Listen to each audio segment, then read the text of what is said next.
ਠੀਕ ਹੈ। ਸੋ ਇਹ ਬਹੁਤ ਹੀ ਸ਼ਾਰਟ ਜਿਹੜੀ ਇਹ ਵਿੰਡੋ ਆ, ਵੀ 17 ਦਿਨ ਦੀ ਬੇਸਿਕਲੀ ਵਿੰਡੋ ਇਹਨਾਂ ਨੇ ਜਿਹੜੀ ਇਹ ਦਿੱਤੀ ਆ। ਤੇ ਜਿੱਦਾਂ ਤੁਸੀਂ ਕਿਹਾ ਵੀ explanation later on in the stage ਆ, ਵੀ ਜੇ ਲੋਟਰੀ ਲੱਗਦੀ ਆ ਤੇ ਫਾਈਲ ਕਰਨ ਦੇ ਲਈ ਫਿਰ ਛੋਟਾ ਹੀ ਪੇਪਰ ਵਰਕ ਹੁੰਦਾ ਹੈ, ਜਾਂ ਇਹ ਫਾਈਲ ਕਰਨ ਦੇ ਲਈ ਵੀ ਲੋਟਰੀ 'ਚ ਨਾ ਪਾਉਣ ਦੇ ਲਈ ਵੀ ਜ਼ਿਆਦਾ ਵਕਤ ਲੱਗਦਾ ਆ? ਕੀ ਉਹਦੀਆਂ ਕੀ ਜਿਹੜੀਆਂ USCIS ਕੀ ਚਾਰजेस ਕੀ ਲੈਂਦੇ ਉਹਦੇ ਲੋਟਰੀ 'ਚ ਜਾਣ ਦੇ ਲਈ? ਇਹਦਾ ਤਾਂ ਕੋਈ ਖਾਸ ਚਾਰਜ ਨਹੀਂ ਹੈਗੇ। ਇਹਦਾ ਠੀਕ ਹੈ। ਤੁਹਾਡਾ $500 ਦਾ ਜਿਹੜਾ ਖਰਚਾ, USCIS ਦੀ ਫੀਸ ਹੈਗੀ $10 ਸਿਰਫ ਇਹਦੇ ਵਿੱਚ, ਕਿਉਂਕਿ ਉਹਨਾਂ ਨੂੰ ਤਾਂ ਆਪਣੀ ਜਿਹੜੀ ਪ੍ਰੋਸੈਸਿੰਗ ਟ੍ਰਾਂਜੈਕਸ਼ਨ ਫੀ ਹੈ ਉਹੀ ਉਹਨਾਂ ਨੇ ਦੇਖਣੀ ਹੈ। ਓਕੇ। ਲੋਟਰੀ 'ਚ ਪਾਰਟਿਸਿਪੇਟ ਕਰਨ ਦਾ ਕੋਈ ਉਹ ਨਹੀਂ, ਪਰ ਓਬਵੀਅਸਲੀ ਇਹਦੇ ਵਿੱਚ ਜਿਹੜਾ ਹੁਣ ਇਹਨੂੰ ਸੁਣ ਰਹੇ ਹੋ, ਇਹ ਨਹੀਂ ਕਿ $500 ਹੀ ਮੈਂ ਕਰ ਦੇਣਾ। ਇਹਦੇ ਵਿੱਚ ਜਿਹੜਾ US EMPLOYER ਆ, ਫੈਡਰਲ ਟੈਕਸ ID ਜਿਹਦੇ ਕੋਲ ਹੈਗੀ ਆ, ਜਿਹਦਾ ਕੰਮ ਕਰ ਚੱਲ ਰਿਹਾ, ਉਹ ਫਾਈਲ ਕਰ ਰਿਹਾ। ਇਹ ਲੋਕਾਂ ਵਾਸਤੇ ਨਹੀਂ ਹੈ, EMPLOYER ਵਾਸਤੇ ਆ। ਸੋ ਜੇ ਕਿਸੇ ਨੇ ਸਾਨੂੰ ਕੰਟੈਕਟ ਕਰਨਾ, ਉਹ EMPLOYER ਸਾਨੂੰ ਕੰਟੈਕਟ ਕਰੂਗਾ। ਸੋ ਠੀਕ ਹੈ। ਤੇ ਸਾਨੂੰ ਕਈ ਵਾਰ ਇਦਾਂ ਵੀ ਕਾਲ ਆਉਂਦੀ ਹੈ ਕਿ ਤੁਸੀਂ ਲੱਭ ਦਿਓ ਕਿਸੇ ਨੂੰ, ਆਪਾਂ ਤੁਹਾਨੂੰ ਪੈਸੇ ਦੇ ਦਿੰਦੇ ਆ, ਕਰ ਦਿਓ। ਇਦਾਂ ਕੁਝ ਨਹੀਂ ਹੈਗਾ। ਆਪਣਾ ਕੰਮ ਹੈਗਾ ਲਾਅ ਵਾਲਾ। ਉਹਦੇ ਵਿੱਚ ਕੀ ਹੈ ਕਿ ਤੁਸੀਂ EMPLOYER ਤੁਹਾਡੇ ਕੋਲ ਹੋਣਾ ਚਾਹੀਦਾ, ਤੇ EMPLOYER ਸਾਨੂੰ ਕੰਟੈਕਟ ਕਰੂਗਾ। ਠੀਕ ਹੈ। ਜਿੰਨੇ ਬੇਸਿਕਲੀ ਬੰਦੇ ਨੂੰ ਰੱਖਣਾ ਆ, ਉਹ ਜਿੰਨੇ ਮੰਗਵਾਉਣਾ ਆ, ਜਿੰਨੇ ਕਹਿਣਾ ਵੀ ਆਹ ਬੰਦਾ ਮੇਰੇ ਆ ਕੇ ਇੱਥੇ ਕੰਮ ਕਰੇ, ਉਹਦੇ ਦੁਆਰਾ ਇਹ ਇਨੀਸ਼ੀਏਟਿਵ ਜਿਹੜਾ ਉਹ ਲਿਆ ਜਾਣਾ ਆ। ਤਾਂ ਫਿਰ ਇਹ ਕੌਣ, ਜਿੱਦਾਂ ਤੁਸੀਂ ਕਿਹਾ ਵੀ EMPLOYER ਹੀ ਜਿਹੜਾ ਇਹ ਫਾਈਲ ਕਰ ਸਕਦਾ, ਬੇਸਿਕਲੀ EMPLOYER ਵੱਲੋਂ ਜਿਹੜਾ ਉਹ ਫਾਈਲ ਹੁੰਦਾ ਆ। ਸੋ ਬਹੁਤ ਵਾਰੀ ਜਿਹੜੀਆਂ ਕੰਪਨੀਆਂ ਕਿਤੇ ਵਿੱਚ ਥੋੜ੍ਹੇ ਬੰਦੇ ਹੁੰਦੇ ਆ, ਕੋਈ ਸਟਾਰਟਅਪਸ ਹੁੰਦੀਆਂ ਆ, ਕਿਸੇ ਦੀ ਅਜੇ ਇੰਡੀਵਿਜੂਅਲ ਹੁੰਦੀ ਆ, ਕਿ ਉਹ ਕੰਪਨੀਆਂ ਵਾਲੇ ਵੀ ਛੋਟੀ ਜਾਂ ਕੋਈ ਵੀ ਆ, ਉਹ ਵੀ ਅਪਲਾਈ ਕਰ ਸਕਦੇ ਨੇ H1 ਦੇ ਲਈ ਕਿਸੇ ਨੂੰ? ਜੀ ਬਿਲਕੁਲ, ਸਟਾਰਟਅਪ ਵਾਲੇ ਜਿਹੜੇ ਹੈਗੇ ਉਹ ਅਪਲਾਈ ਕਰ ਸਕਦੇ ਬਿਲਕੁਲ। ਤੇ ਦੋ ਚੀਜ਼ਾਂ ਮੇਨ ਆ ਕਿ ਤੁਹਾਡੇ ਕੋਲ ਬਿਜ਼ਨਸ ਇੱਕ ਹੈਗਾ, ਤੁਸੀਂ ਦੂਜਾ ਇਹ ਹੈਗਾ ਕਿ ਤੁਸੀਂ ਸੈਲਰੀ ਦੇ ਸਕਦੇ ਆ। ਸੋ ਪੋਜੀਸ਼ਨ ਤੁਹਾਡੀ ਲੈਜਿਟ ਹੋਣੀ ਚਾਹੀਦੀ ਹੈ। ਇਹ ਨਹੀਂ ਕਿ ਤੁਸੀਂ ਹਾਈਪੋਥੈਟੀਕਲ ਪੋਜੀਸ਼ਨ ਬਣਾ ਕੇ ਕਰ ਦੇਣਾ। ਤੁਹਾਡੇ ਕੋਲ ਆਫਿਸ ਸਪੇਸ ਹੋਣੀ ਚਾਹੀਦੀ ਹੈ, ਬਿਜ਼ਨਸ ਹੋਣਾ ਚਾਹੀਦਾ, ਤੁਹਾਡਾ ਪੋਜੀਸ਼ਨ ਹੋਣੀ ਚਾਹੀਦੀ ਹੈ। ਤੇ ਫੋਰ ਐਗਜ਼ਾਮਪਲ ਮੰਨ ਲਓ ਮੈਂ ਨਵਾਂ ਲਾਅ ਆਫਿਸ ਪਾਇਆ, ਮੈਂ ਇਕੱਲਾ ਹੀ EMPLOYER ਆ, ਕਹਿ ਲਓ ਸਟਾਰਟਅਪ, ਤੇ ਮੈਂ ਵਕੀਲ ਨੂੰ ਹਾਇਰ ਕਰਨਾ। ਇਮੀਗ੍ਰੇਸ਼ਨ ਨੇ ਉਹਨਾਂ ਨੂੰ ਪਤਾ ਕਿ ਇਹਦਾ ਕੋਈ ਬਿਜ਼ਨਸ ਹੈ, ਇਹਦੇ ਕੋਲ ਸਪੇਸ ਆ, ਪਰ ਉਹਨੇ ਇਹ ਪੁੱਛਣਾ ਕਿ ਤੂੰ ਤਾਂ ਨਵਾਂ ਕੰਮ ਖੋਲਿਆ ਜੇ, ਤੂੰ ਇਹ ਸ਼ੋਅ ਕਰ ਸਾਨੂੰ ਕਿ ਤੇਰੇ ਕੋਲ ਕੰਮ ਵੀ ਹੈਗਾ ਵਕੀਲ ਲਈ, ਤੂੰ ਇਹ ਤੋਂ ਕੋਈ ਹੋਰ ਛੋਟਾ ਮੋਟਾ ਕੰਮ ਨਹੀਂ ਕਰਾਉਂਗਾ, ਰਾਈਟ? ਸੋ ਇਦਾਂ ਦੇ ਪਹਿਲੂ ਜਿਹੜੇ ਹੈਗੇ ਆ ਉਹ ਦੇਖਦੇ ਆ ਕਿ ਇਹ ਕੰਪਨੀ ਦੇ ਵਿੱਚ ਵਾਕਈ ਇਹ ਪੋਜੀਸ਼ਨ ਹੈਗੀ ਆ ਕਿ ਇਹ ਝੂਠ ਬੋਲਦੇ ਆ। ਠੀਕ ਆ। ਸੋ ਇਹ ਜਿਹੜੀ ਇਹਨਾਂ ਨੇ ਜਾਂਚ ਪਰਖ ਆ, ਇਹ ਲੋਟਰੀ ਤੋਂ ਬਾਅਦ ਚ ਜਾਂ ਪਹਿਲਾਂ ਹੀ ਹੁੰਦੀ ਆ? ਇਹ ਲੋਟਰੀ ਤੋਂ ਬਾਅਦ ਚ, ਪਰ ਉਹਨਾਂ ਦੀ ਕਿਉਂਕਿ ਫੈਡਰਲ ਲਾਅ ਉਹਨਾਂ ਨੇ ਕਾਨੂੰਨ ਬਣਾਇਆ ਕਿ ਤੁਸੀਂ ਝੂਠੀ ਪੋਜੀਸ਼ਨ ਨਹੀਂ ਫਾਈਲ ਕਰ ਸਕਦੇ ਲੋਟਰੀ 'ਚ ਵੀ। ਓਕੇ। ਸੋ ਬੰਦਾ ਫਾਈਲ ਵੀ ਹੋ ਸਕਦਾ ਜੇ ਗਲਤ ਕਰਦੇ ਆ ਤਾਂ? ਹਾਂਜੀ, ਕਿਉਂਕਿ ਨਾ ਪਹਿਲਾਂ ਕੀ ਹੋਇਆ ਸੀ, ਵਿੱਚ ਇੱਕ ਕੇਸ ਹੋਇਆ ਸੀਗਾ, ਇਨਫੋਸਿਸ ਕਰਕੇ ਕੰਪਨੀ ਸੀਗੀ। ਹਾਂਜੀ। ਹੁਣ ਸੌਰੀ, ਕੰਪਨੀ ਦਾ ਨਾਮ ਮੈਂ ਵਾਪਸ ਲੈਂਦਾ। ਕੰਪਨੀ ਸੀਗੀ ਕੋਈ ਵੱਡੀ ਜਾਇੰਟ ਇੰਡੀਆ 'ਚੋਂ। ਤੇ ਉਹਨਾਂ ਦੀ ਕਾਫੀ H1B ਉਹ ਫਾਈਲ ਕਰ ਦਿੰਦੇ ਸੀਗੇ ਐਡਵਾਂਸ ਦੇ ਵਿੱਚ ਹੀ, ਕਿ ਆਪਣੇ ਬੰਦੇ ਲੈ ਕੇ ਆਣੇ ਆ ਇੰਡੀਆ ਤੋਂ। ਕਾਫੀ ਜਿਹੜੇ ਆਪਣੇ ਵਰਕ ਵੀਜ਼ੇ ਆਪਾਂ ਟਰਾਈ ਕਰਕੇ ਦੇਖ ਲੈਂਦੇ ਆ। ਤੇ ਉਹ ਕੀ ਕਰਦੇ ਸੀਗੇ ਕਿ ਹੁਣ ਉੱਥੇ ਤਾਂ ਲੱਖਾਂ ਦੀ ਤਾਦਾਦ 'ਚ ਕੰਮ ਕਰਦੇ ਆ। ਸੋ ਕੀ ਇਹ ਲੋਟਰੀ ਨੂੰ ਕਾਈਂਡ ਆਫ ਬੀਟ ਕਰ ਦਿੰਦੇ ਸੀਗੇ ਕਿ ਉਹ ਆਪਣੇ ਬੰਦੇ ਇੰਨੇ ਕੁ ਫਲੱਡ ਕਰ ਦਿੰਦੇ ਸੀ, ਭਾਵੇਂ ਅੱਜ ਆਣਾ ਭਾਵੇਂ ਕੱਲ੍ਹ ਆਣਾ, ਉਹਨੇ ਕਹਿਣਾ ਵੀਜ਼ਾ ਲਵਾ ਕੇ ਰੱਖ ਲਓ, ਹੈ ਨਾ। ਉਹਨਾਂ ਨੂੰ ਫਿਰ ਇਮੀਗ੍ਰੇਸ਼ਨ ਨੇ ਕ੍ਰੈਕ ਡਾਊਨ ਕੀਤਾ ਸੀਗਾ ਕਿ ਤੁਸੀਂ ਇੱਦਾਂ ਨਹੀਂ ਕਰ ਸਕਦੇ, ਤੁਸੀਂ ਸਿੰਪਲੀ ਫਾਈਲ ਕਰਨ ਲਈ ਨਹੀਂ ਕਰ ਸਕਦੇ, ਭਾਵੇਂ ਤੁਹਾਡੇ ਕੋਲ ਪੋਜੀਸ਼ਨ ਹੈਗੀ ਵੀ ਆ। ਤੁਸੀਂ ਉਸੇ ਬੰਦੇ ਦਾ ਫਾਈਲ ਕਰਨਾ ਜਿਹਨੂੰ ਵਾਕਈ ਤੁਸੀਂ ਪੋਜੀਸ਼ਨ ਦੇਣੀ ਹੈ। ਸੋ ਠੀਕ ਹੈ। ਸੋ ਇਹ ਬਹੁਤ ਰੌਲਾ ਜਿਹੜਾ ਆ ਅਟਰਨੀ ਟੇਟ ਕਹਿਣਾ ਜੀ ਰਹਿੰਦਾ ਆ ਵੀ ਕੌਣ ਕਰ ਰਿਹਾ ਅਪਲਾਈ, ਕੰਪਨੀਆਂ ਦਾ ਕਿੱਦਾਂ ਦਾ ਜਿਹੜਾ ਉਹ ਰਹਿੰਦਾ ਆ। ਸੋ ਐਲੀਜੀਬਿਲਟੀ ਰਿਕੁਆਇਰਮੈਂਟਸ, ਤੁਸੀਂ ਬੈਚਲਰਸ ਡਿਗਰੀ ਤਾਂ ਜਿਹੜੀ ਉਹ ਮਿਨੀਮਮ ਜਿੱਦਾਂ ਦੱਸੀਆਂ ਆ, ਜਿਨ੍ਹਾਂ ਦੇ ਕੋਲ ਫੋਰਨ, ਜਿੱਦਾਂ ਹੁਣ ਭਾਰਤ ਤੋਂ ਕਰ ਰਿਹਾ ਆ ਕੋਈ, ਪੰਜਾਬ ਤੋਂ ਕਰ ਰਿਹਾ ਆ, ਉੱਥੋਂ ਦੀਆਂ ਕਿਹੜੀਆਂ ਡਿਗਰੀ ਇਕੁਵਲੈਂਟ ਜਿਹੜੀਆਂ ਹੁੰਦੀਆਂ ਵੀ ਕਿਹੜੇ ਉਹਨਾਂ ਦੇ ਲਈ ਕਿੱਦਾਂ ਆ, ਉਹਨਾਂ ਦੀ ਰਿਕੁਆਇਰਮੈਂਟ ਕਿੱਦਾਂ, ਐਲੀਜੀਬਿਲਟੀ ਚੈੱਕ ਕੀਤੀ ਜਾਂਦੀ ਹੈ? ਸੋ ਉਹਨਾਂ ਨੂੰ ਵੈਲਿਊਏਸ਼ਨ ਕਰਾਉਣੀ ਪੈਂਦੀ ਹੈ। ਇੱਥੇ ਏਜੰਸੀਆਂ ਹੈਗੀਆਂ ਜਿਹੜੀਆਂ H1B ਦੀ ਵੈਲਿਊਏਸ਼ਨ ਕਰਦੀਆਂ, ਤੇ $70-80 ਲੈ ਕੇ ਉਹ ਵੈਲਿਊਏਸ਼ਨ ਜਿਹੜੀ ਕਰ ਦਿੰਦੀਆਂ। ਤੇ ਉਹਨਾਂ ਦਾ ਕ੍ਰਾਈਟੇਰੀਆ ਹੀ ਹੈ ਕਿ ਜਾਂ ਤਾਂ 4 ਸਾਲ ਦੀ ਡਿਗਰੀ ਹੋਣੀ ਚਾਹੀਦੀ ਹੈ। ਓਕੇ। ਤੇ ਜੇ ਇੱਕ ਵੀ ਸਾਲ ਥੁੜਦਾ, ਮੰਨ ਲਓ ਤੁਹਾਡੀ 3 ਸਾਲ ਦੀ ਡਿਗਰੀ ਹੈ, ਤਾਂ ਤੁਹਾਡਾ 3 ਸਾਲ ਦਾ ਐਕਸਪੀਰੀਅੰਸ ਜਿਹੜਾ ਹੈਗਾ ਉਹਦਾ 1 ਸਾਲ ਦੀ ਪੜ੍ਹਾਈ, ਮਿਸਿੰਗ ਪੜ੍ਹਾਈ ਨੂੰ ਉਹ ਪੂਰਾ ਕਰਦਾ, ਰਾਈਟ?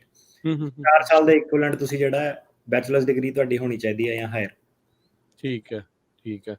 ਸੋ ਕਈ ਵਾਰੀ ਕਿਸੇ ਦਾ ਗੈਪ ਆ ਜਾਂਦਾ ਪੜ੍ਹਾਈ ਤੋਂ ਬਾਅਦ 'ਚ, ਜੋਬ ਦੇ ਵਿਚਾਲੇ ਕੋਈ ਗੈਪ, ਇੱਦਾਂ ਦੀਆਂ ਚੀਜ਼ਾਂ ਵੀ ਮੈਟਰ ਕਰਦੀਆਂ ਨੇ ਜਦੋਂ ਇਹ ਅਪਲਾਈ ਕੀਤਾ ਜਾਂਦਾ? ਨਹੀਂ, ਗੈਪ ਗੂਪ ਨਹੀਂ ਇਹਦੇ ਵਿੱਚ ਮੈਟਰ ਕਰਦਾ ਕੋਈ। ਤੁਹਾਨੂੰ ਮਿਨੀਮਮ ਰਿਕੁਆਇਰਮੈਂਟ ਤੁਸੀਂ ਮੀਟ ਕਰਨੀ ਹੈ। ਸੋ ਇਹ ਕੋਈ ਉਹ ਨਹੀਂ ਕਿ ਇਹਦੇ ਵਿੱਚ ਆਹ ਨਹੀਂ ਕਿ ਤੁਸੀਂ ਇਹ ਸ਼ੋਅ ਕਰਨਾ ਕਿ ਮੈਂ ਵਾਪਸ ਆਪਣੇ ਦੇਸ਼ ਜਾਣਾ। ਇਹਦੀ ਠੀਕ ਬਿਊਟੀ ਇਹ ਹੈ ਕਿ ਇਹ ਡੂਅਲ ਇੰਟੈਂਟ ਵੀਜ਼ਾ, ਮਤਲਬ ਕਿ ਇਹਦੇ ਵਿੱਚ ਭਾਵੇਂ ਤੁਹਾਡਾ ਗ੍ਰੀਨ ਕਾਰਡ ਫਾਈਲ ਹੋਇਆ ਜਾਂ ਤੁਸੀਂ ਅਮਰੀਕਾ 'ਚ ਰਹਿਣ ਜਾਣਾ, ਉਹ ਤੁਹਾਨੂੰ ਇਸ ਗੱਲ ਕਰਕੇ ਨਹੀਂ ਰੋਕ ਸਕਦੇ ਕਿ ਇਹਨੇ ਅਮਰੀਕਾ 'ਚ ਰਹਿਣਾ।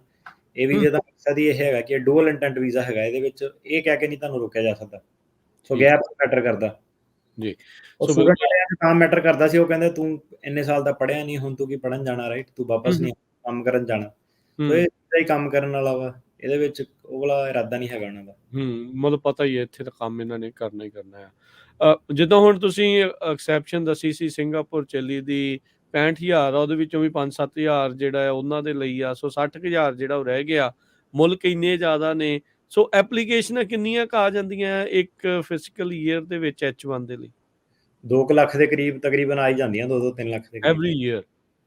ਤੁਸੀਂ ਦੇਖੋ ਸਟੂਡੈਂਟ ਕਿੰਨਾ ਪੜ੍ਹ ਕੇ ਆ ਰਿਹਾ ਇੱਥੋਂ, ਜਿਹੜਾ ਮੈਂ ਤੁਹਾਨੂੰ ਹੂੰ, ਦੱਸਿਆ ਸੀ ਕਿ 20,000 ਇੱਥੇ ਵਾਲੇ ਸਟੂਡੈਂਟ ਨੂੰ ਮਾਸਟਰਸ ਰੱਖਣਾ ਦੀ। ਨੇ ਮਾਸਟਰ ਦੀ ਹੂੰ, ਹਾਇਰ ਲਈ, ਤੇ ਜੇ ਉਹ 20,000 ਦੇ ਵਿੱਚ ਜਦੋਂ ਨਹੀਂ ਸਿਲੈਕਟ ਹੁੰਦੇ ਆ, ਹਨਾ, 20,000 ਤੋਂ ਤਾਂ ਕਿਤੇ ਜ਼ਿਆਦਾ ਸਟੂਡੈਂਟ ਹੁੰਦੇ ਆ, ਤਾਂ ਉਹ ਵਾਲੇ ਸਟੂਡੈਂਟ ਜਿਹੜੇ ਹੈਗੇ ਆ, ਉਹ ਵੀ ਫਿਰ ਜਿਹੜੀ 65,000 ਵਾਲੀ ਲੋਟਰੀ ਆ ਉਹਦੇ ਵਿੱਚ ਕੰਪੀਟ ਕਰਦੇ ਆ।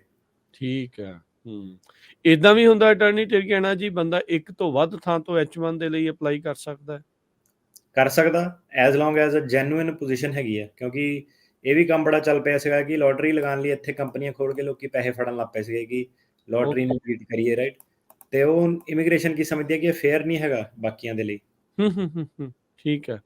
ਸੋ ਕੀ ਫਿਰ ਉਹਨਾਂ ਨੇ ਹੁਣ ਬੰਦਸ਼ ਲਾਈ ਹੈ ਵੀ ਤੁਹਾਡਾ ਇੱਕ ਕੰਪਨੀ ਦੁਆਰਾ ਹੀ H1 ਲੱਗ ਸਕਦਾ ਜਾਂ ਅਜੇ ਵੀ ਉਹ ਉਸ ਚੀਜ਼ ਦੇ ਵਿੱਚ ਖੁੱਲ੍ਹ ਹੈਗੀ ਆ, ਜੇ ਜਿੱਦਾਂ ਤੁਸੀਂ ਕਿਹਾ ਵੀ ਪ੍ਰੂਵ ਕਰ ਸਕਣ ਵੀ ਪੋਜੀਸ਼ਨਸ ਹਨ? ਅ, ਹਾਂਜੀ, ਇੱਕ ਤੋਂ ਵੱਧ ਤੇ ਵੀ ਲਗਾ ਸਕਦਾ ਵਾ ਉਹ, ਪਰ ਜਦੋਂ ਇੱਕ ਵਾਰੀ ਬੰਦਾ ਸਿਲੈਕਟ ਹੋ ਗਿਆ ਲੋਟਰੀ 'ਚੋਂ, ਉਹਦੀ ਇੱਕੋ ਲੋਟਰੀ ਕਾਊਂਟ ਹੋਣੀ ਆ। ਤੇ ਠੀਕ ਹੈ। ਓਕੇ। ਹਾਂਜੀ, ਪਰ ਉਹ ਹਾਂਜੀ ਕਰ ਸਕਦਾ ਉਹ। ਬਾਕੀ ਜਿਹੜੀ ਹਰੇਕ 10 ਕੰਪਨੀਆਂ ਨੂੰ ਜੇ ਪੋਜੀਸ਼ਨ ਆ, ਤੇ ਏਦਾਂ ਹੀ ਹੁੰਦਾ, ਹੁਣ ਕਿਸੇ ਨੂੰ ਗੂਗਲ ਤੇ ਫੇਸਬੁੱਕ 'ਚ ਇਕੱਠੇ ਨੌਕਰੀ ਮਿਲ ਗਈ ਤਾਂ ਦੋਨੋਂ ਕੰਪਨੀਆਂ ਕਰੂਗੀਆਂ, ਤੇ ਆਬਵੀਅਸਲੀ ਉਹ ਬਾਅਦ 'ਚ ਚੂਜ਼ ਕਰ ਸਕਦਾ ਕਿਹੜੀ 'ਚ ਮੈਂ ਜਾਣਾ। ਹੂੰ, ਹੂੰ, ਹੂੰ, ਹੂੰ, ਹੂੰ, ਹੂੰ। ਠੀਕ ਹੈ, ਠੀਕ ਹੈ। ਸੋ ਇਹ ਜਿਹੜਾ ਵੀਜ਼ਾ ਆ ਫਿਰ ਇਹ ਜਿੱਦਾਂ ਨੋਨ ਇਮੀਗ੍ਰੈਂਟ ਵੀਜ਼ਾ ਹੈਗਾ ਆ, ਕੀ ਇਹਦੇ ਉੱਤੇ ਡਿਪੈਂਡੈਂਟ ਵੀ ਜੇ ਕਿਸੇ ਦਾ H1 ਲੱਗ ਜਾਂਦਾ ਆ, ਅਪਰੂਵ ਹੋ ਜਾਂਦਾ, ਉਹ ਆ ਜਾਂਦਾ, ਕੀ ਉਸ ਦੇ ਨਾਲ ਉਹਦੇ ਕੋਈ ਡਿਪੈਂਡੈਂਟ ਵੀ ਆ ਸਕਦੇ ਆ? ਜਾਂ ਹਾਂ, ਜੇ ਹਨ ਤਾਂ ਕਿਹੜੇ-ਕਿਹੜੇ? H4 ਵੀਜ਼ਾ ਹੁੰਦਾ, ਉਹਦੇ ਵਿੱਚ ਸਪਾਊਸ ਤੇ ਬੱਚੇ ਜਿਹੜੇ 21 ਸਾਲ ਤੋਂ ਛੋਟੇ ਆ ਉਹ ਆ ਸਕਦੇ ਆ। ਠੀਕ ਹੈ। ਤੇ ਕੀ ਡਿਊਰੇਸ਼ਨ ਹੁੰਦੀ ਹੈ H1B ਵੀਜ਼ੇ ਦੀ? 6 ਸਾਲ ਦਾ ਹੁੰਦਾ ਜੀ ਇਹ, ਨਾਰਮਲੀ ਹੂੰ, 6 ਹੂੰ। ਸਾਲ ਹਰੇਕ ਵੀਜ਼ੇ ਦੀ ਮਨਿਆਦ ਆ ਇਹਦੀ 6 ਸਾਲ ਆ।